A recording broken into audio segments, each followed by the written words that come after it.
Les LLM comme ChatGPT ont ouvert de nouvelles possibilités et commencent à faire naître de nouveaux usages. Dust innove dans ce domaine en permettant un usage professionnel spécialisé. Je l'ai testé et je vous raconte mon expérience.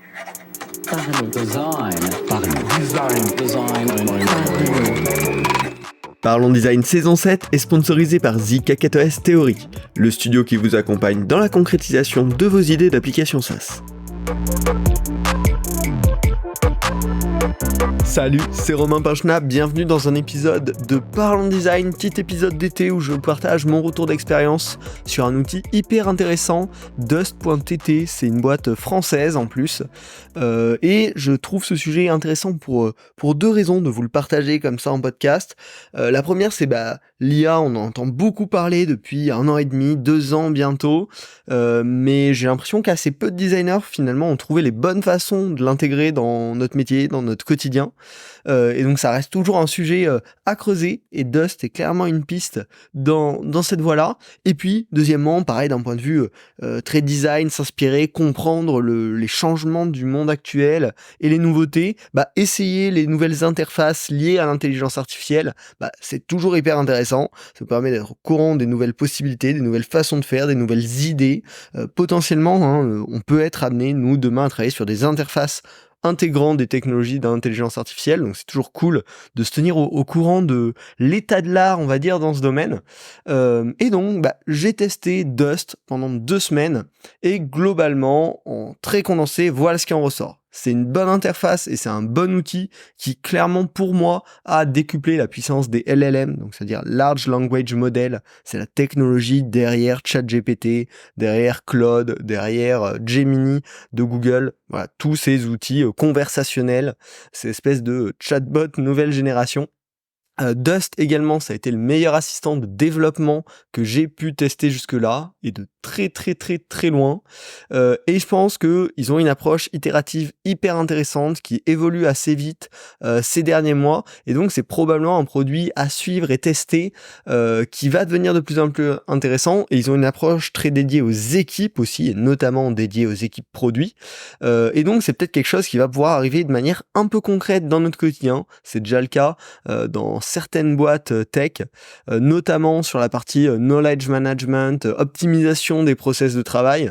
Et donc c'est pour ça que ça vaut le coup d'explorer tout ça. Alors déjà, pour info, cet épisode n'est absolument pas sponsorisé ni par Dust, ni par un autre outil d'intelligence artificielle, donc je vous en parle en pure transparence, juste mon retour à moi après l'avoir utilisé. Donc Dust, c'est un outil, c'est vraiment une interface web, un outil autour des large language models, et qui va permettre de créer des agents conversationnels basés sur certains agents que vous connaissez déjà, basés sur ChatGPT, sur Claude.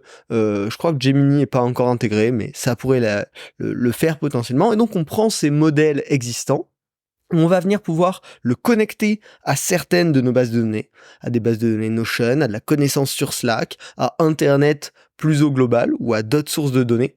Ça, c'est une première différence hyper intéressante. On va pouvoir le configurer avec un espèce de pré-prompt, et Dust va pas mal nous guider là-dessus.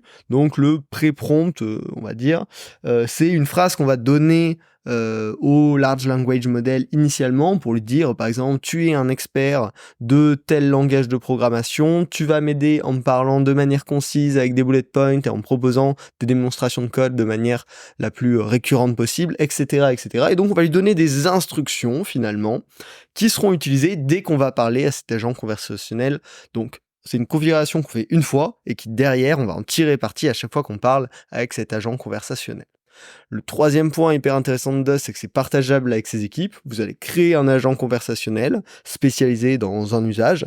Derrière vous allez pouvoir lui parler, mais n'importe quel autre membre de votre équipe va pouvoir lui parler et profiter, on va dire, de toute la configuration que vous avez fait. Donc la connexion aux bases de données et le pré-prompt. Et également, un dernier point hyper intéressant pour que vous puissiez bien localiser à quoi ressemble cet outil dans l'ensemble, c'est que Dust, ça permet de de parler à plusieurs agents différents, donc pour avoir un chat GPT classique, un Claude classique, un chat GPT spécialisé développement mobile, un chat GPT spécialisé développement back, et on va pouvoir faire parler plusieurs de ces agents dans une même conversation, de manière collaborative. Donc je vais pouvoir demander à un premier agent, on va dire, spécialisé sur le design d'expérience utilisateur, qu'est-ce qu'il conseillerait de faire comme parcours. Derrière, je vais pouvoir dire, par rapport à ce parcours-là, bot spécialisé sur le back-end, est-ce que tu peux analyser les potentiels risques, les potentielles failles de sécurité ou des choses comme ça, et on va pouvoir complètement les faire cohabiter dans une même discussion qui est bien sûr basée sur un format message, comme on a l'habitude de le voir avec ces agents conversationnels. Donc là, c'est vraiment un outil qui va nous aider à adopter les LLM en les adaptant, en les spécialisant pour nos usages et potentiellement avec nos données, et c'est là où ça devient le plus intéressant. Si vous voulez le tester par vous-même, c'est disponible gratuitement pendant 2 semaines. Alors faut mettre ces informations de carte, mais on peut résilier sans aucun souci avant les 2 semaines. Je l'ai fait et c'était vraiment le flow complètement clair, pas du tout de dark pattern là-dessus. Donc, n'hésitez pas à le faire aussi, ça permet de faire de la bonne exploration en termes de design d'interface. Essayer des choses, c'est toujours une bonne pratique, et ce genre d'outils sont vraiment intéressants. Donc, en le testant justement pendant ces 2 semaines, moi j'ai vu 2 usages qui me paraissent hyper intéressants. Pour nous les designers, le premier usage, c'est l'usage assistant développeur, soit pour anticiper des potentiels risques, des potentielles difficultés très rapidement, soit pour essayer de mettre un petit peu les mains dans la pâte et avoir des premiers prototypes, voire des applications fonctionnelles.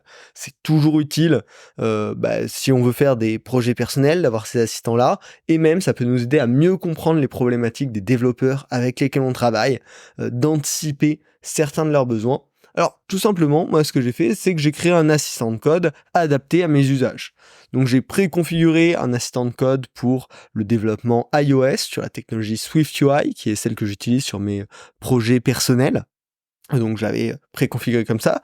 Je lui ai donné l'instruction de venir chercher sur des sites de confiance les informations lorsqu'il en avait besoin, notamment sur Stack Overflow et sur des sites spécialisés sur le Swift. Et derrière, ça me permettait que à chaque fois que j'avais une question sur le SwiftUI, j'appelais mon chatbot que j'avais appelé @SwiftUI, hop, et je lui posais ma question, et j'avais pas besoin de lui redonner le contexte de c'est dans le langage SwiftUI, tu peux utiliser ces sites de confiance, fais-moi une réponse rapide et concentrée. En fait, il avait déjà tout ça qui était préconfiguré, il savait déjà sur quel site aller rechercher l'information lorsqu'il en avait besoin, et donc j'avais des réponses bien plus rapides, bien plus pertinentes que ce que je pouvais avoir avec un chat GPT classique. Donc j'ai trouvé hyper intéressant. Très rapidement, c'est devenu un vrai réflexe d'utiliser Dust au lieu d'utiliser ChatGPT de manière classique. Et l'aspect collaboration entre les différents agents spécialisés était hyper intéressant. Quand on développe pour iOS, on a notamment la technologie SwiftUI qui des fois collabore avec la technologie un petit peu plus ancienne UIKit. Et donc j'avais un agent spécialisé SwiftUI, un agent spécialisé UIKit, et je pouvais les faire interagir lorsque j'avais besoin de faire de la conversion entre les deux, ou d'intégrer l'un dans l'autre, etc. Et avoir ces 2 agents préconfigurés avec toute la connaissance nécessaire pour chacun, et les avoir au même endroit, et la seule différence c'était de dire, au lieu de dire @SwiftUI, je disais @UIKit, je parlais à l'autre agent, dans un même chat, ça simplifie vraiment les interactions, et ça accélère tout ça. Le gros gain que j'en ai eu finalement, c'est améliorer la rapidité d'usage du quotidien. Et je me suis vraiment rendu compte que en simplifiant le temps que je passais à écrire des prompts pour ChatGPT par exemple, parce que c'était déjà préconfiguré, ils avaient les bonnes infos, ça m'a énormément amélioré l'adoption. J'ai adopté, on va dire, de manière approximative ces derniers temps les technologies comme ChatGPT et Google Gemini, avec plus ou moins, on va dire, des vagues dans mon usage, alors que Dust, j'ai vraiment très rapidement eu cet usage quotidien et ce réflexe parce que c'était simple à l'usage, c'était rapide. Et donc finalement, ce que j'en retiendrai comme apprentissage côté vraiment design d'interface, c'est que la mise en place par Dust d'une friction à la configuration d'un agent, c'est-à-dire que la première fois qu'on arrive sur Dust, on doit créer nos propres agents spécialisés, leur donner accès à certaines données, etc. C'est une friction qui va prendre peut-être 10 minutes à faire. Et encore, je suis généreux, peut-être moins, peut-être plus, ça dépend du niveau de détail dans lequel vous allez. Mais derrière, en fait, ça a énormément réduit la friction que j'avais au quotidien. Et donc des fois, proposer au client un parcours hyper précis de configuration, de personnalisation, dans le cas des large language models, ça semble avoir un vrai bénéfice derrière sur l'adoption et la qualité de l'expérience. Donc c'est quelque chose qu'on peut complètement réutiliser dans nos processus de design, rajouter de la friction pour simplifier l'adoption derrière et améliorer la qualité d'expérience, mais sur les domaines de l'IA, ça semble être complètement aujourd'hui un total winner de faire ce genre de choses. Le deuxième usage que j'aimerais explorer et sur lequel on a aussi des learnings design assez intéressants, c'est l'aspect usage d'équipe. Alors, pour tout vous dire, j'ai pas vraiment testé Dust en équipe, parce que j'ai plutôt testé sur mes projets personnels. Pour autant, cet usage me semble hyper intéressant et je l'ai un peu creusé, on va dire de manière théorique, en configurant des bots, mais en l'utilisant seul. Mais on peut le relier à de la donnée sur Notion, on peut le relier à de la donnée web, on peut le préconfigurer du coup avec un certain pré-prompt pour qu'il réagisse d'une certaine façon.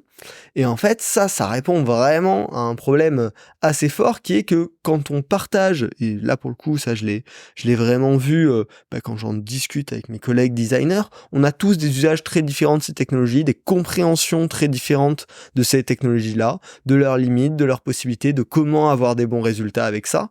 Et souvent, pour les gens qui sont pas penchés hyper tôt ou qui l'utilisent de manière assez peu régulière, utiliser un agent conversationnel comme ça pour le travail, ça peut être décevant parce qu'on va avoir des résultats moyens, des choses un peu bidons. Et ça, c'est lié souvent à deux raisons. Un mauvais prompt, ça va donner un mauvais résultat. Et un prompt pas assez détaillé, ça va souvent donner une réponse imprécise.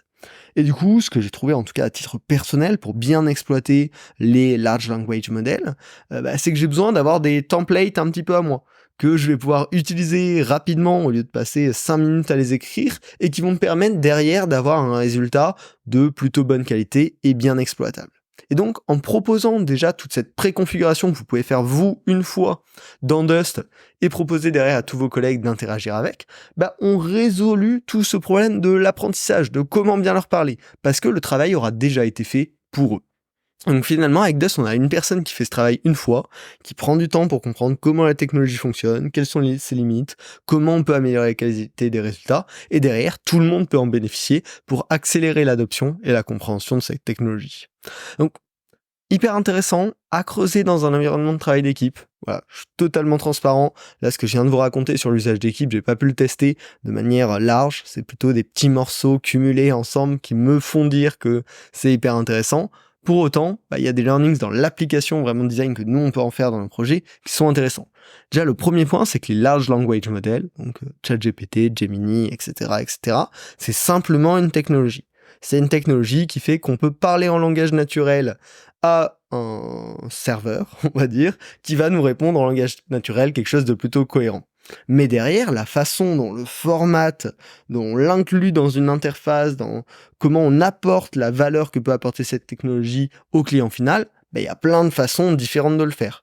Et à mon sens, c'est un petit peu comme la blockchain, on a parlé énormément pendant 10 ans, les crypto-monnaies, etc. Derrière, il y a une technologie qui est la blockchain, qui a des avantages, des inconvénients, qu'on va pouvoir utiliser dans certains cas, qui sont un mauvais cas d'usage dans d'autres cas. Et donc pareil, notre travail de designer, ça reste toujours le même, c'est comment on répond à des besoins utilisateurs, en utilisant certes certaines technologies, mais qu'on n'a pas forcément besoin de révéler à l'utilisateur de manière aussi transparente que c'est fait aujourd'hui. Donc n'hésitez pas à creuser oui, certes on utilise un large language model, on utilise ChatGPT ou on utilise Gemini, mais est-ce qu'on a besoin de dire au client ça? Est-ce qu'on a besoin d'utiliser la même interface de conversation pour que ce soit le mieux? Pas sûr, c'est toujours à remettre en question. Et clairement, à mon sens, l'adoption de masse pour tout le monde va demander une interface plus naturelle que le langage naturel. Alors ça paraît un petit peu bizarre, mais en fait le langage naturel, quand on veut transmettre des informations précises et détaillées, ça demande énormément de travail. C'est pour ça qu'on passe énormément de temps à écrire des mails, des messages sur Slack, et alors que ça nous paraît quelque chose d'immédiat. C'est immédiat de notre tête, mais la mise en application est bien plus compliquée.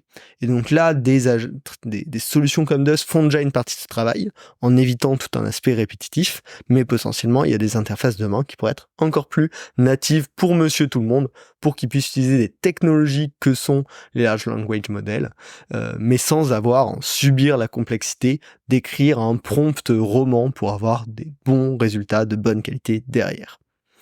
Et donc, qui m'amènerait un peu à cette conclusion côté design d'interface, c'est que la discussion ouverte, c'est souvent un piège. C'est comme si on lance un débat d'équipe sur une solution design et qu'on n'a rien pour cadrer, on va probablement partir un peu dans tous les sens. Des fois c'est souhaité, mais ça ne l'est pas toujours. Et donc proposer à ses clients d'avoir une discussion ouverte sur tout, des fois ça peut être un piège. Si on fait des formulaires avec des radio buttons, on va pas pouvoir le le remplacer par un formulaire avec une text area, parce que y en a un qui est vachement plus compliqué à remplir que l'autre. Et donc, il faut toujours se poser ces questions, notamment quand on utilise des technologies de large language model. Voilà. J'espère que ce petit retour d'expérience vous a plu. Ma conclusion globale, c'est que vraiment cette technologie-là peut changer beaucoup de choses dans nos usages et est en train de changer beaucoup de choses dans nos usages. Pour autant, les outils qui vont exploiter cette technologie et qui vont être adoptables par monsieur tout le monde au quotidien, parce que c'est un gain de temps, c'est un gain de productivité, c'est de la simplicité, je pense que ces outils sont encore à construire. Dust est en train de travailler là-dessus, il y a plein d'autres boîtes qui travaillent là-dessus, et je vous invite à contribuer à ça, à vous poser des questions là-dessus, à créer peut-être des petites proof of concept aussi pour essayer de nouvelles façons d'interagir avec et d'en tirer de la valeur. L'été, c'est clairement toujours le bon moment pour en profiter, pour explorer ces nouveaux sujets. C'est souvent un petit peu plus calme. Donc voilà, je vous invite à en profiter. Si vous voulez toujours être au courant des dernières actus autour du design, j'ai une petite newsletter qui s'appelle Partageons Design, qui est gratuite, que vous pouvez suivre soit par mail, soit par flux RSS, dans Feedly par exemple. Et voilà, c'est que des ressources que moi j'ai adorées, que j'ai sélectionnées à la main et que je vous ai repartagées. C'est complètement gratuit bien évidemment, et le lien est en description. Sinon, on se retrouve la semaine prochaine pour un nouvel épisode du podcast. Salut! Parlons design. Parlons design.